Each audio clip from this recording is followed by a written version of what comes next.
వర్షం పడుతుంది కదా, ఇలాంటి వర్షాకాలంలో మంచి చెట్లు వేస్తే మంచిగా ఎదుగుతాయి అనమాట. మేమైతే మా ఇంటి చుట్టూ ప్లేస్ ఉంది, ఇంట్లో అయితే ఏం లేదు ప్లేస్. ఎందుకంటే మా ఇంట్లో ఆల్రెడీ జామ చెట్లు అయితే ఒక 5-6 ఉన్నాయి, నిమ్మ చెట్లు, మామిడి చెట్లు, అలాంటి కొన్ని ఫ్రూట్స్ చెట్లు ఉన్నాయన్నమాట. వాటర్ యాపిల్ అవి ఉన్నాయి, దానిమ్మ, అదే బత్తాయి అవి ఉన్నాయన్నమాట. అవి నేను తర్వాత చూపిస్తాను ఎలా ఉన్నాయో. అయితే చాలా పెద్దగా అయినాయి.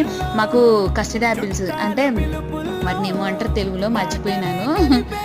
ఏమో సీతాఫలం అంటారు కదా ఫ్రెండ్స్, మర్చిపోయినాక సడన్గా గుర్తు రాలేదు. ఆ సీతాఫలం చెట్లు వేసుకుంటున్నాం. ఆ ఫ్రూట్స్ అంటే చాలా ఇష్టం మా పాపకైనా నాకైనా, అందుకే వేసుకుంటున్నాము. అలాగే ఉసిరికాయ పచ్చడి అంటే కూడా ఇష్టము, అందుకే ఒక 2-3 ఉసిరికాయ చెట్లు కూడా వేసినాము.